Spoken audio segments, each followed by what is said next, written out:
गणित के एक बहुत ही महत्वपूर्ण भाग बीज गणित को पढ़ेंगे, तो इंग्लिश में अलजेब्रा बोला जाता है। बीज गणित क्या होता है? हेलो स्टूडेंट, आज के क्लास में हम लोग गणित के एक बहुत ही महत्वपूर्ण भाग बीज गणित को पढ़ेंगे। इसको इंग्लिश में अलजेब्रा बोला जाता है। बीज गणित क्या होता है?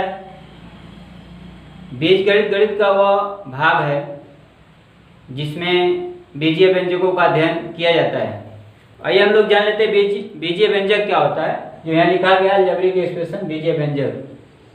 देखिए, बीजीय व्यंजक जानने से पहले हम लोग बहुत से व्यंजक पढ़े हैं और उसे बीजीय व्यंजक ही कहा जाता है। यह जानते हैं, जैसे 3x minus 5y, sorry 3x plus 5y, 3x minus 5y, 3x into 5y और 3x डिवाइडेड बाई 5y, यानी 3x में 5y का भाग किया गया है। तो देखिए यहाँ पे 3 5 देख रहे हैं सभी में, और xy, तो जो 3 5 है, 3 5 इसको बोलते हैं हम लोग कांस्टेंट। क्या बोलते हैं? कांस्टेंट। x और y जो है इसको बोलते हैं वेरिएबल। वेरिएबल यानी इसको हिंदी में अचर बोलते हैं और इसको बोलते हैं चर। अब जो यह चिन्ह है प्लस माइनस गुणा और भाग का जो चिन्ह है, इसको बोलते हैं मैथमेटिकल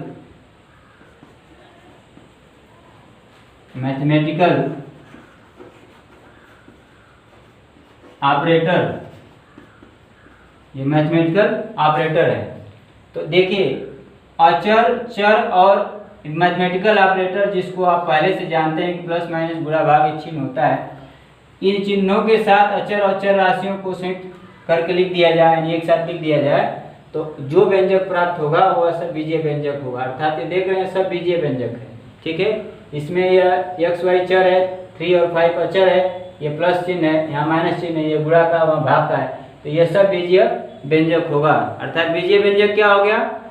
चर, अचर और मैथमेटिकल ऑपरेटर को संयुक्त रूप से लिखा जाए, अर्थात एक साथ लिखा जाए, तो प्राप्त व्यंजक जो है बीजीय व्यंजक कहलाता है। यह आप याद रखिएगा, क्योंकि हमें बीजीय व्यंजकों के ही बारे में आगे पढ़ना भी है। ठीक है, और आज जो क्लास इस बीज गणित के अंतर्गत लिया जा रहा है, इस क्लास में बीज गणित का जो आधार है, जिस पर पूरी बीज गणित डिपेंड है, वो हम लोग पढ़ेंगे। तो यह जानना आप लोगों के लिए बहुत आवश्यक है। एक एक स्टेप आपको बताया जाएगा। अभी देखिए, आपका अगला प्रश्न हो सकता है कि अचर क्या होता है? क्या 3 5 ही अचर है क्या, या x y ही चर है क्या? ठीक है, मैथमेटिकल ऑपरेटर तो यही होंगे, बट ये अचर और चर क्या होता है? तो कोई भी अक्षर जिसका वैल्यू फिक्स होता है, अर्थात चेंज नहीं होता है, कभी बदलता नहीं है, वह सब क्या होंगे? कांस्टेंट टर्म होंगे। ठीक है, इसको ऐसे भी लिख सकते हैं 3/5, 0.27 यस इत्यादि, यह सब अचर राशि हैं। वेरिएबल क्या होगा? क्या x y ही वेरिएबल है? नहीं, x y केवल वेरिएबल नहीं है, और भी वेरिएबल होंगे। वह हो सकता है इंग्लिश अल्फ़ाबेट का जो स्मॉल लेटर होते हैं, ABCD जिसको आप लोग कहते हैं, A से लेकर Z तक, वह सब जो वेरिएबल होगा। बट एक चीज़ ये भी याद रखिएगा, बहुत से ऐसे बीजीय व्यंजक मिलेंगे जिसमें 2 या 2 से अधिक चर एक साथ आता है, परंतु उसमें कुछ वेरिएबल, जो कहीं वेरिएबल है तो कहीं पे क्या होता है, वह कांस्टेंट टर्म भी माने जाते हैं। जैसे आपको एग्जाम्पल के आधार पर समझा दें, तो देखिए 3a plus 4b is equal to 5। ठीक है, या इतना लिख दिया जाए, इसमें 3 और 4 जो है कांस्टेंट है, बट a और b वेरिएबल है। ठीक है, वह जहाँ व्यंजक आता है वहाँ पे उस तरह का इंडिकेशन दिया जाता है कि वह है क्या। तो 3 4 कांस्टेंट, a b वेरिएबल, लेकिन a b ax plus B Y, यहाँ देखिए a भी वेरिएबल हो सकता है, x y तो वेरिएबल है ही, a b भी वेरिएबल है, लेकिन बहुत जगह जो है a और b को जो है वेरिएबल ना मानकर कांस्टेंट माना जाता है। जैसे एक समीकरण लिखा जाए ax plus B y plus c बराबर 0, यह जो है यह बीजीय समीकरण है, ठीक है। तो इसमें ए बी सी जो है कांस्टेंट यूज किया जाता है, ठीक है। तो इस तरह के बहुत से व्यंजक आएंगे जिसमें आप डाउट नहीं रखिएगा, यहाँ पे इस चीज़ को स्पष्ट किया कर दिया गया है। केवल यह नहीं कि एक्स वाई जेड या इसके वैल्यू चेंज नहीं होंगे, तो किस तरह से चेंज नहीं होंगे, तो वह जो है एक सपोज की हुई क्वांटिटी है, किसी को भी आप वेरिएबल मान सकते हैं। एक चीज़ यह ध्यान रखिएगा, जो काउंटेबल होता है, जैसे काउंटेबल का मतलब जैसे नेचुरल नंबर है काउंटेबल होता है, उसको काउंट किया जा सकता है, तो वह 3 5 जो है यहाँ पे कांस्टेंट है। इसी तरह से 1 2 3 4 भी कांस्टेंट होगा। इस तरह के वैल्यू और जो आएंगे वो भी कांस्टेंट वैल्यू ही होंगे। तो अब जो है आप जान लिए क्या क्या जान लिए, बीजीय व्यंजक, अचर, चर, मैथमेटिकल ऑपरेटर, ठीक है। अब देखिए कोई बीजीय व्यंजक लिखा जाए, जैसे यह लिया जा रहा है, ठीक है। इसमें कितने चिन्ह यूज हो रहे हैं, एक चिन्ह, यह चिन्ह कहाँ पे होते हैं, चिन्ह का मतलब ये मैथमेटिकल ऑपरेटर में केवल प्लस माइनस 2 लिया जाएगा, ठीक है, इसको नहीं यूज किया जाएगा, ठीक है। यह गुणा और भाग जो है से केवल पद डिसाइड नहीं होते हैं, ठीक है। अब हमको पढ़ना है पद, टर्म क्या होते हैं, ठीक है, पद। तो किसी भी बीजीय व्यंजक में कितने पद होंगे तो कैसे बताएंगे, तो पदों की संख्या याद रखिएगा, पदों की संख्या बराबर चिन्हों की संख्या,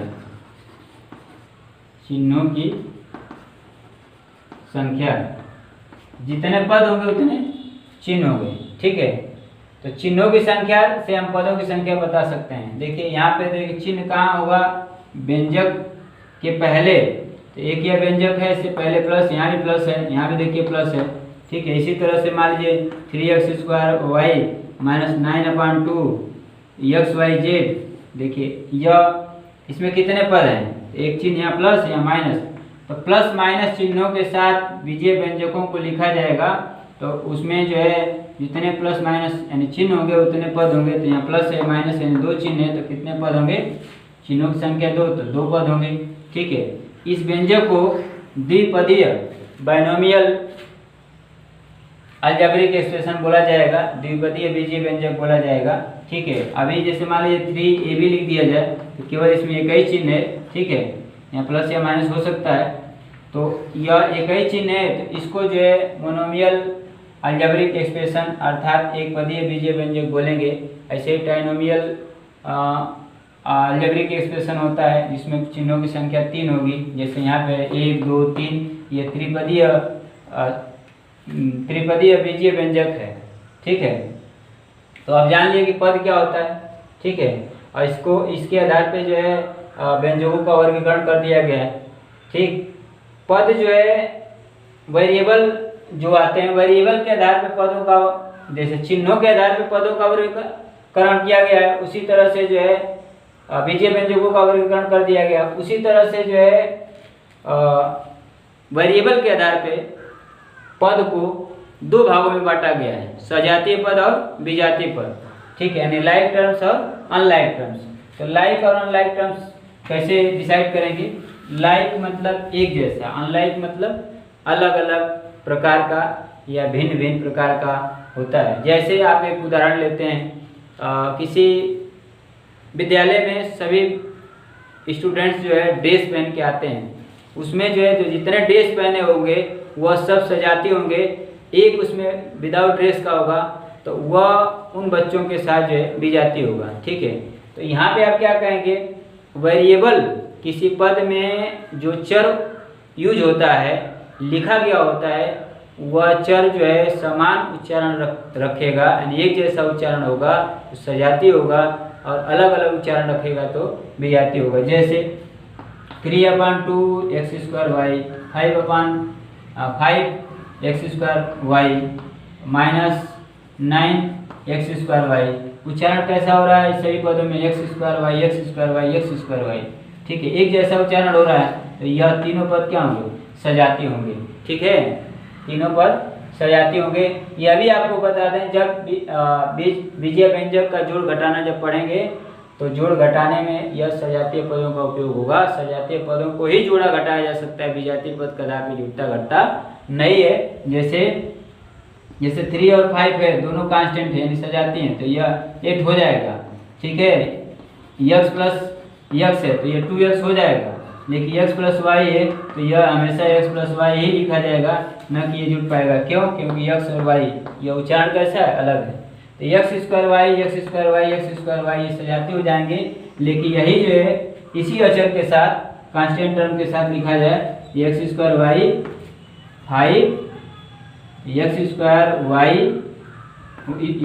वाई स्क्वायर और -9 x स्क्वायर वाई जेड। अब देखिए x स्क्वायर वाई स्क्वायर और 9 x स्क्वायर वाई स्क्वायर और x स्क्वायर वाई जेड। तो यह तीनों अलग अलग वेरिएबल का उच्चारण है, इसलिए जो है यह सब तीनों क्या होंगे, यह अनलाइक टर्म्स होंगे, अर्थात विजातीय पद होंगे। ठीक है, अब हम लोग जान लेते हैं यह बीजीय व्यंजक है बहुपद भी जानना अति आवश्यक है। जो बीजीय व्यंजक होता है उसको हम बहुपद कह सकते हैं। ठीक है, कब कहेंगे, एक कंडीशन है, कंडीशन को याद रखिए। कोई भी बीजीय व्यंजक बहुपद तब होगा यदि बीजीय व्यंजक में जो चर का घात है वह होल नंबर हो, अर्थात पूर्ण संख्या हो। होल नंबर क्या होता है, आप संख्याओं के बारे में पढ़ चुके हैं। अगर आप संख्याओं के बारे में ज़्यादा नहीं जानते हैं या जानना चाहते हैं तो आप जो है नंबर सिस्टम से रिलेटेड हमारा वीडियो देख सकते हैं। ठीक है, तो W इक्वल टू जो है 0 1 2 3 4 5 इसमें जो है यहाँ से नेचुरल नंबर होता है जिसके साथ 0 सम्मिलित कर दिया जाए तो होल नंबर हो जाएगा। होल नंबर को W से डिनोट करते हैं। ठीक है, इसको वास्तव में इसको पढ़ा जाता है ए सेट ऑफ होल नंबर, इस तरह से जब लिखा जाता है ए सेट ऑफ होल नंबर। ठीक है, पूर्ण संख्याओं का समुच्चय। तो यदि किसी व्यंजक में, जैसे यहाँ देखिए यहाँ एक्स वाई है, यहाँ भी एक्स वाई है, यहाँ एक्स वाई है, इस सभी व्यंजक में या दो व्यंजक लिखा गया है प्लस माइनस के साथ, इस व्यंजक में जो है इसमें चर का घात एक्स और वाई है, सॉरी चर जो एक्स वाई है तो इसमें चर का घात जो है 1 और वाई का घात भी 1 है, अर्थात दोनों उपयोग में आने वाले दोनों चरों का घात जो है 1 1 है, तो यह एक बहुपद होगा। ठीक है, तो कोई भी बीजीय व्यंजक जो है बहुपद कब होता है, जब चर का घात होल नंबर अर्थात पूर्ण संख्या हो। ठीक है, तो उसे हम बहुपद कहेंगे। बहुपद जो है चरों के आधार पे, यानी किसी बीजीय व्यंजक में केवल एक चर है तो उसको एक पदीय बहुपद कहा जाता है, यानी चर उपयोग में आने के आधार पे उसको दो वर्गों में बांटा गया है, एक चर में बहुपद और दो या दो से अधिक चरों में बहुपद। एक चर में बहुपद जो है एक चर में और दो या दो से अधिक चरों में बहुपद।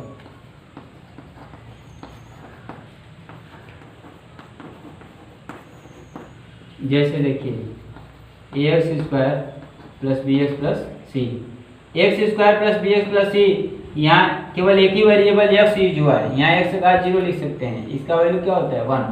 अब यहाँ देखिए 3x square Y minus 5/2 X Y Z, यहाँ पे कितने एक्स वाई जेड 3 चर हैं, तो ये 3 चर में बहुपद है, और यहाँ देखिए एक ही चर है।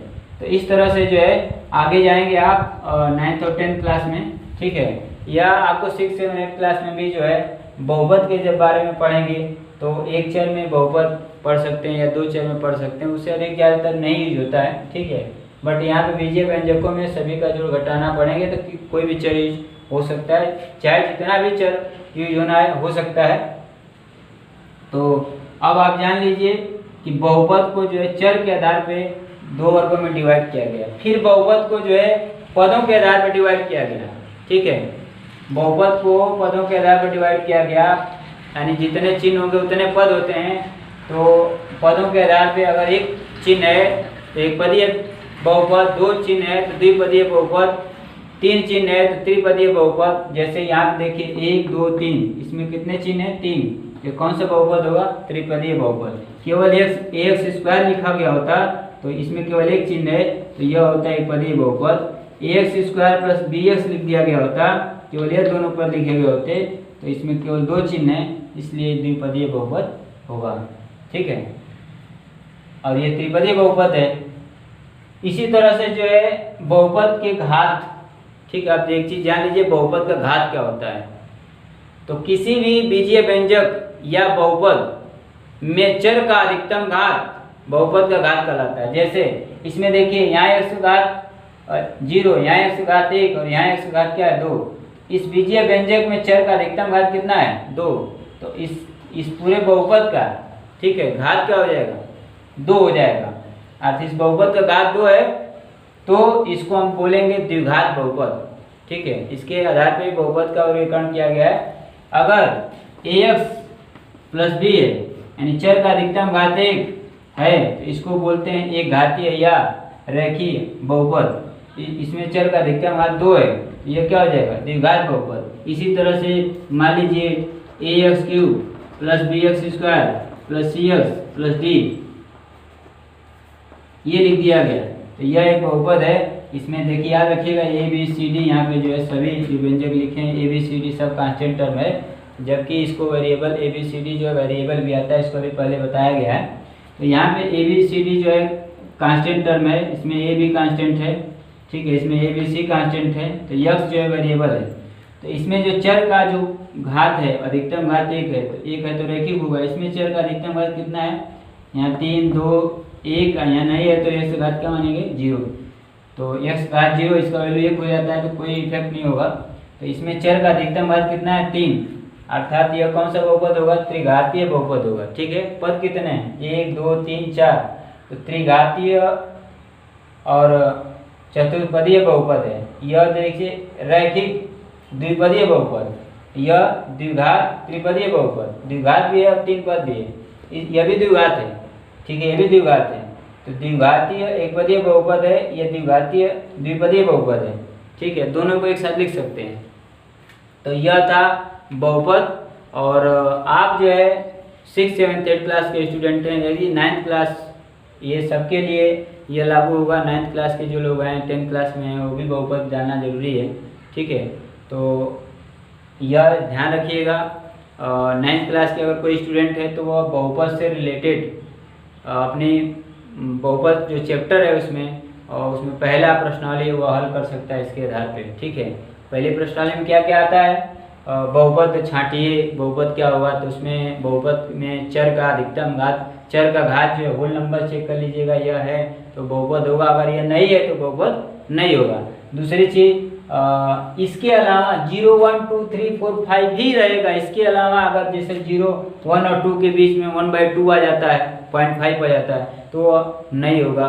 ठीक है, और मान लीजिए अपरिमेय संख्या आ जाए, ठीक है, तो वो भी नहीं होगा। इरेशनल नंबर रहेगा, रेशनल नंबर रहेगा, वेरिएबल का पावर, तो भी नहीं होगा। तो बस हम इससे फोकस करेंगे कि किसी भी व्यंजक में वेरिएबल का जो पावर होगा या डिग्री होगा या घात होगा, वह 0 1 2 3 4 5 भी होगा। अगर ये सब है और आगे भी हो सकता है, तो उसको आप बहुपद कहेंगे। बहुपद का घात बताना है।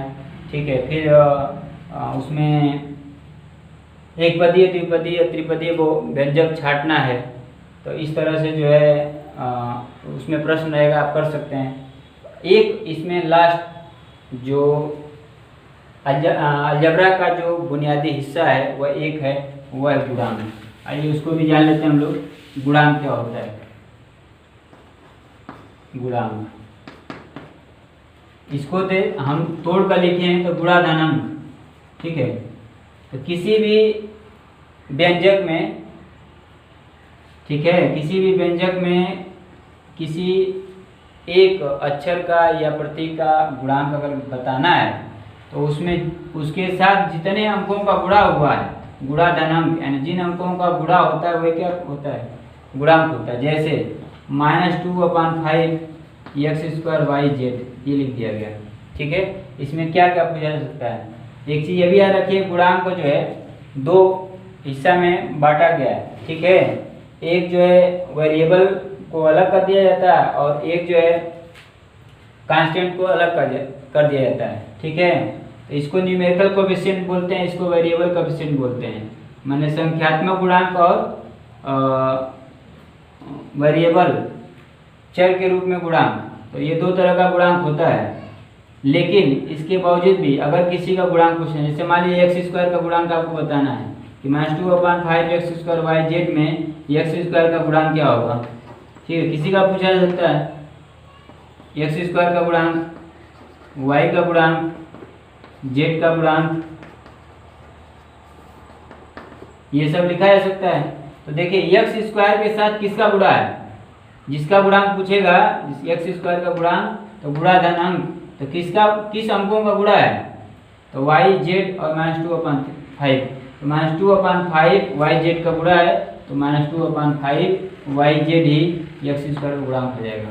इसी तरह से जो है y का गुणांक, तो y देखिए यहाँ y है, इसके साथ किसका गुणा है, -2/5 x square, -2/5 x square z, -2/5 x square z, ये इसका गुणांक हो जाएगा। z का गुणांक, तो z के साथ किसका गुणा है, -2/5 एक्स स्क्वायर y का, तो -2/5 एक्स स्क्वायर y, इसका गुणांक हो जाएगा। ठीक है, तो गुणांक जानना भी अति आवश्यक है, क्योंकि आगे जो है यह सब जानना आपके लिए इतना आवश्यक है कि अलजेब्रिक एक्सप्रेशन जब हम अगले क्लास में जब पढ़ेंगे तो अलजेब्रिक एक्सप्रेशन का जो है एडिशन, सब्ट्रैक्शन, मल्टीप्लिकेशन, ठीक है, डिवाइडेशन पढ़ेंगे। ठीक है, तो इस क्लास में बस इतना ही। आप इसको ध्यान से पढ़िए, व्यवस्थित इसको लिख कर समझिए। ठीक है, यदि किसी प्रकार की इसमें समस्या हो, कोई चीज़ समझ में न आई हो, तो आप कमेंट बॉक्स में लिखिए, और कमेंट लिखने के पश्चात जो भी समस्या होगी उसका अगले वीडियो में समाधान कर दिया जाएगा। तो हम अगले वीडियो आने तक आप अपना ख्याल रखिए, मेहनत करिए। धन्यवाद।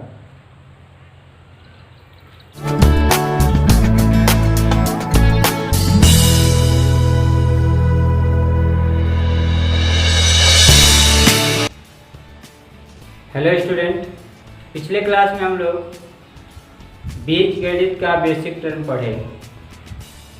इस क्लास में हम लोग उन बेसिक टर्म्स का कैसे उपयोग किया जाएगा यह पढ़ेंगे, और हम आपको पिछले वीडियो के कुछ हिस्से को उपयोग करते हुए इसमें एडिशन एंड सब्ट्रैक्शन करेंगे। अर्थात एडिशन का मतलब होगा जोड़ और सब्ट्रैक्शन का मतलब होगा घटाना। यानी यहाँ पे लिखा गया अलजेब्रिक एक्सप्रेशन यानी बीजीय व्यंजकों का जोड़। ठीक है, एडिशन अर्थात जोड़ और सब्ट्रैक्शन अर्थात घटाना। तो इसमें रूल क्या होता है जोड़ने और